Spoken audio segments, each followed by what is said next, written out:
بسم اللہ الرحمن الرحیم۔ شروع اللہ کے نام سے جو بڑا مہربان نہایت رحم کرنے والا ہے۔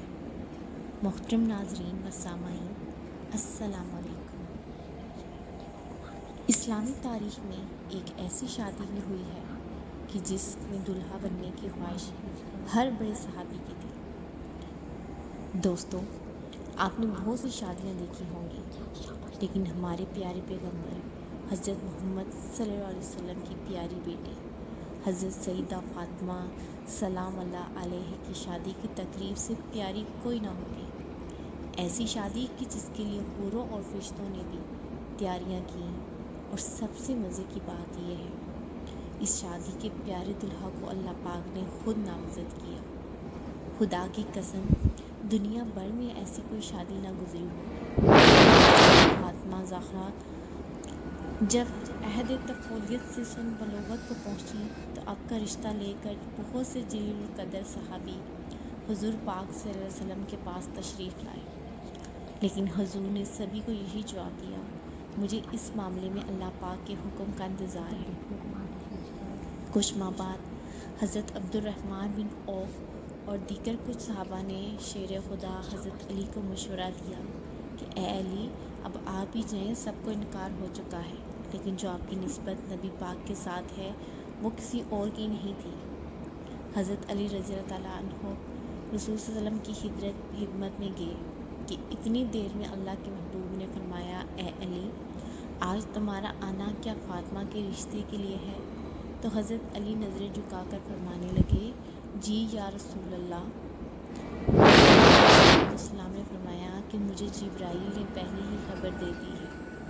آپ صلی اللہ علیہ وسلم نے ان کی درخواست قبول فرمائی، ارشاد فرمایا، اے علی، گھریلو ضروریات کی کوئی چیز تمہارے پاس ہے جسے تم وسیلہ بناؤ؟ حضرت علی نے فرمایا، میرے پاس ایک تلوار، ایک اونٹ اور ایک ذرہ ہے۔ حضور علیہ السلام نے فرمایا، تلوار کیا تمہیں ضرورت ہے؟ ہر وقت جہاد کے لیے تیار رہتے ہو، اور اونٹ تمہاری سواری کے لیے ہے، وہ بھی ضروری ہے۔ میں تیری طرف سے ذرہ پر اکتفا کرتا ہوں، اور اے علی، تجھے بشارت ہو کہ اللہ تعالیٰ نے تیرا اور فاطمہ کا نکاح آسمان میں باندھ دیا ہے۔ مجھے اللہ تعالیٰ کی طرف سے یہ حکم ہوا ہے کہ میں بھی سب کے سامنے تمہارا اور فاطمہ کا نکاح پڑھا دوں۔ اس طرح رسول اللہ صلی اللہ علیہ وسلم نے حضرت علی کا نکاح پڑھا۔ جب حضرت فاطمہ کی رخصتی کا وقت آیا تو حضور علیہ السلام کے پاس تمام ازواج مطہرات جمع تھیں۔ انہوں نے حضور صلی اللہ علیہ وسلم کے ساتھ حسرت آمیز باتیں شروع کر دیں۔ حضرت ام سلمہ رضی اللہ تعالیٰ عنہا نے حضرت خدیجہ رضی اللہ تعالیٰ عنہا تذکرہ کیا اور فرمانے لگیں کہ خدیجہ اگر آج زندہ ہوتی تو فاطمہ کے متعلق ہمیں کوئی پریشانی نہ ہوتی اور ہماری آنکھیں روشن ہوتی۔ یہ سن کر حضور علیہ السلام کی آنکھوں میں آنسو آ گئے اور فرمایا، خدیجہ جیسا کوئی بھی نہیں ہے۔ اس نے اس وقت میری تصدیق کی جب سب نے تکذیب کی۔ اپنے سارے مال کو مجھ پر خرچ کر دیا، اللہ تعالیٰ کے دین کو قبول کیا، یہاں تک کہ میں نے اسے جنت کی بشارت دی۔ پیغمبر صلی اللہ علیہ وسلم نے ہجرت کے دوسرے سال پہلی ذی الحج کے حضرت فاطمہ علیہ السلام کو سیدنا علی کے گھر بھیجا، اس لیے شادی اور نکاح کے درمیان تقریباً 10 مہینے کا فاصلہ تھا۔ شاید نکاح کا صحیح جلدی پڑنے کی وجہ یہ تھی کہ دوسرے رشتے مانگنے والے لوگوں کے لیے جواب واضح ہو جائے، اور شادی کی دیر کرنے کی وجہ یہ تھی کہ فاطمہ علیہ السلام جسمانی رشت و نما کے لحاظ سے بہتر ہو جائیں۔ خاتون جنت کا جہیز، آقائے نامدار، مدنی تاجدار رسول، دونوں جہاں کے عالم کے مالک و مختار، حبیب کردار صلی اللہ علیہ وسلم نے شہزادی اسلام حضرت بی بی فاطمہ رضی اللہ تعالیٰ عنہ کو جہیز میں جو سامان دیا، اس کی فہرست ایک کملی، بان کی ایک چرپائی، چمڑے کا گدا جس میں روئی کی جگہ کھجور کی چھال بری ہوئی تھی، ایک چھاگل، ایک مشق، 2 چکیاں، 2 مٹی کے گھڑے۔ حضرت علی حضرت ام ایمن کے ساتھ حضور صلی اللہ علیہ وسلم کی خدمت میں حاضر ہوئے۔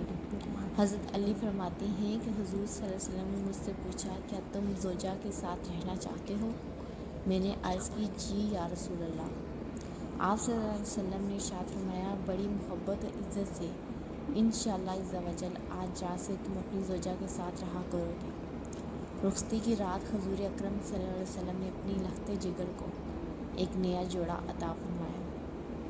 حضرت سیدنا علی المرتضیٰ حضرت سیدنا فاطمہ سے محبت بھری گفتگو کرنے لگے، یہاں تک کہ ہو گیا تو وہ رونے لگی۔ حضرت سیدنا علی المرتضیٰ نے پوچھا، اے تمام عورتوں کی سردار، کیا آپ خوش نہیں کہ میں آپ کا شوہر ہوں اور آپ میری بیوی ہیں؟